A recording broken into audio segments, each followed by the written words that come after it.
18 जनवरी। दो articles express के देखेंगे, दो आर्टिकल्स हिंदू के। Forest fine print.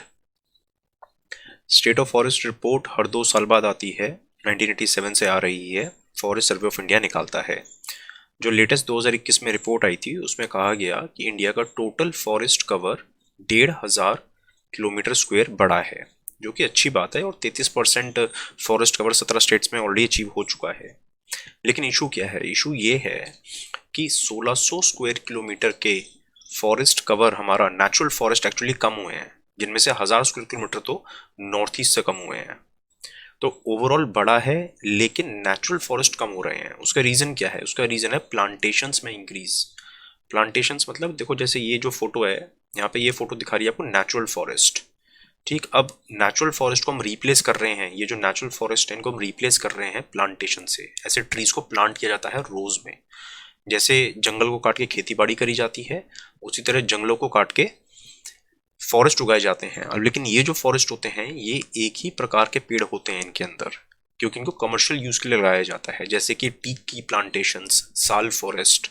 ठीक, तो इनसे हमें नुकसान होता है। कहने के लिए फॉरेस्ट हैं ये, इनको फॉरेस्ट एरिया में इंक्लूड किया जाता है, लेकिन इकोलॉजिकल बेनिफिट्स इनसे उतने नहीं मिल पाते हैं। जैसे कि बायोडाइवर्सिटी, पॉलिनेशन, वाटर रिचार्ज, ये सारे इकोलॉजिकल फंक्शंस नेचुरल फॉरेस्ट ज़्यादा अच्छी तरह करते हैं बजाय इन प्लांटेशंस के। तो फिर प्लांटेशंस कोई ऐसा बुरी चीज़ नहीं है, लेकिन ये कुछ मिसलीडिंग फिगर्स हैं। इन फिगर्स को देख के हमें खुश नहीं होना चाहिए कि इंडिया में फॉरेस्ट कवर इंक्रीज हो रहा है, लेकिन एक्चुअली उनकी जो क्वालिटी है एक तरीके से वो बेकार हो रही है, क्योंकि नेचुरल फॉरेस्ट छूट रहे हैं, खत्म हो रहे हैं।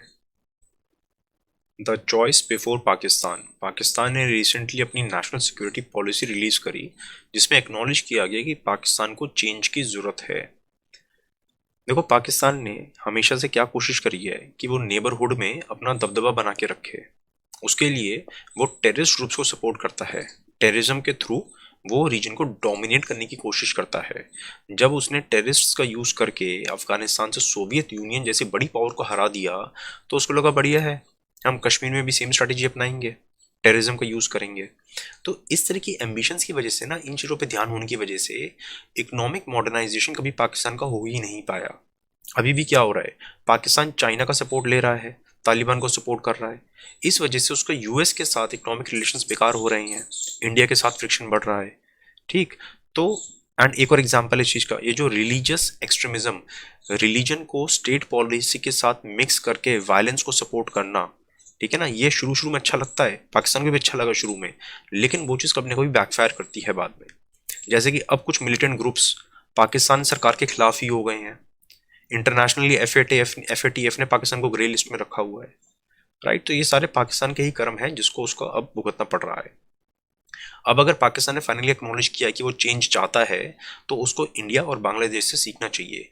इंडिया और बांग्लादेश शुरू से कोई अमीर देश तो रहे ही नहीं है, हम भी पहले गरीब देश थे, लेकिन हमने प्रोग्रेस कैसे करी? हमने इकोनॉमी पे फोकस किया, हम इकोनॉमिक रिफॉर्म्स लाए, नेबर्स के साथ हमने अपने अच्छे रिलेशंस बनाए। ठीक है, जब नेबरहुड में पीस होता है तो इकोनॉमी अपने आप ग्रो करती है।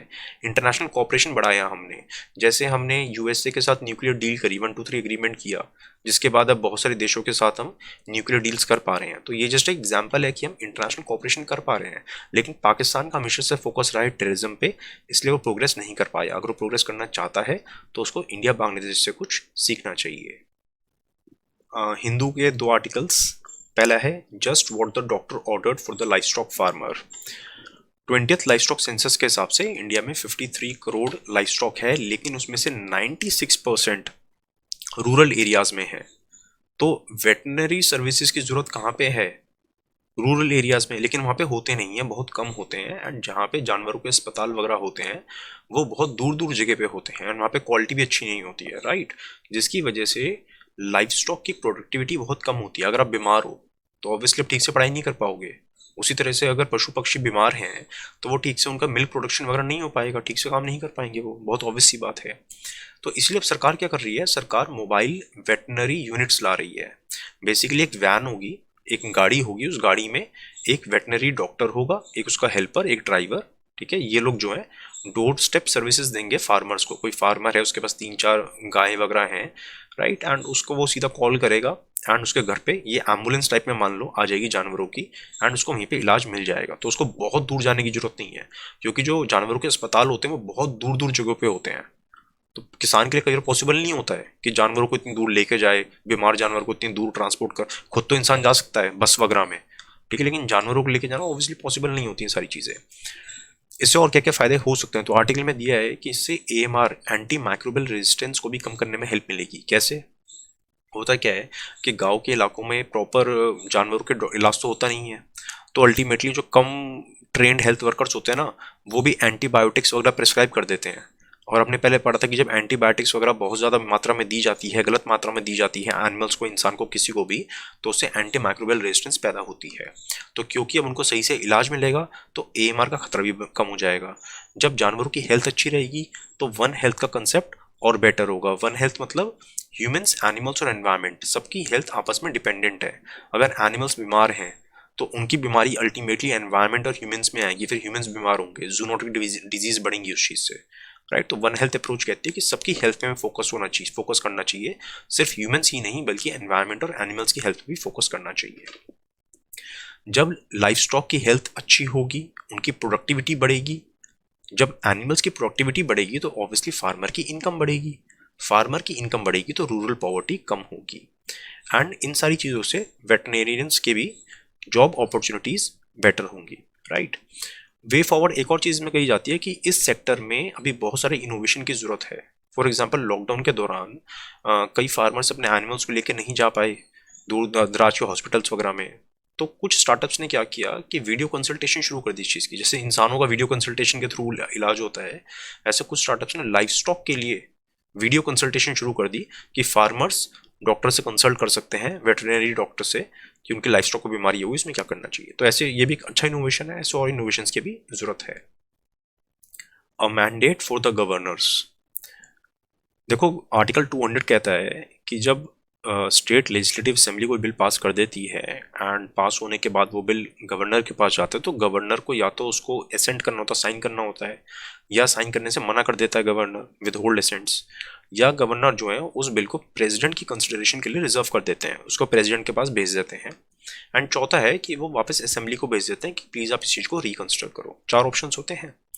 लेकिन ये देखा गया है कि कई बार गवर्नर्स पॉकेट वीटो जैसी चीज का यूज कर लेते हैं, मतलब वो बेसिकली कुछ एक्शन नहीं लेते, ठीक है ना। वो ना तो साइन करते हैं, ना साइन करने से मना करते हैं, ना प्रेसिडेंट को भेजते हैं, बस वो रखते हैं उस बिल को, पेंडिंग रख देते हैं। तो यहाँ पे कुछ टाइम लिमिट होनी चाहिए गवर्नर्स के पास, कि गवर्नर्स को अगर कोई फाइल मिलती है तो गवर्नर्स को इतने टाइम में उस फाइल पे कुछ ना कुछ एक्शन लेना ही पड़ेगा। कॉन्स्टिट्यूशन में चार चीजें दी हैं, चारों में से कुछ ना कुछ एक्शन लेना ही पड़ेगा, ऐसा कुछ होना चाहिए प्रावधान। किस कॉन्टेक्स्ट में हम ये बात बोल रहे हैं? जैसे कुछ एग्जाम्पल्स रहे हैं, तमिलनाडु ने पिछले साल सितंबर में एक बिल पास कर दिया था कि मेडिकल कॉलेजेस में एडमिशन नीट के सिवा बाकी चीज़ों से भी हो पाए, राइट। अब वो बिल पास हो गया, स्टेट असेंबली में गवर्नर के पास गया है, बट गवर्नर उसको कुछ कर ही नहीं रहे हैं। वो कह रहे हैं मैं प्रेसिडेंट को भेजूंगा, और प्रेसिडेंट को भी नहीं भेज रहे हैं, कुछ भी नहीं कर रहे, उसके ऊपर एक्शन ही नहीं ले रहे। तो ऐसा नहीं होना चाहिए, एक्शन लेना चाहिए। Did you know national anthem को ओरिजिनली बंगाली में कंपोज किया था रविंद्रनाथ टैगोर ने। उसके हिंदी वर्जन को हमारी कॉन्स्टिट्यूएंट असेंबली ने 24 जनवरी 1950 को अडॉप्ट किया था। पहली बार इसको 27 दिसंबर 1911 में कोलकाता के सेशन, इंडियन नेशनल कांग्रेस के कोलकाता सेशन में गाया गया था। यूट्यूब पे हर रोज एडिटोरियल्स, हिंदू और एक्सप्रेस के एडिटोरियल्स की समरी आएगी। संडे को वीकली एक्सप्लेन्ड आएगा, जिसमें पूरे हफ्ते की एक्सप्लेन न्यूज़ एंड बाकी जनरल न्यूज़ शॉर्ट में, ब्रीफ में बताई जाएगी। Monthly magazine first week of फरवरी से आनी शुरू हो जाएगी। एंड प्रीलिम्स के लिए स्पेसिफिक कोर्स PT 365 मार्च में आएगा। मेंस के लिए कोर्स प्रीलिम्स के बाद आएगा। Thank you.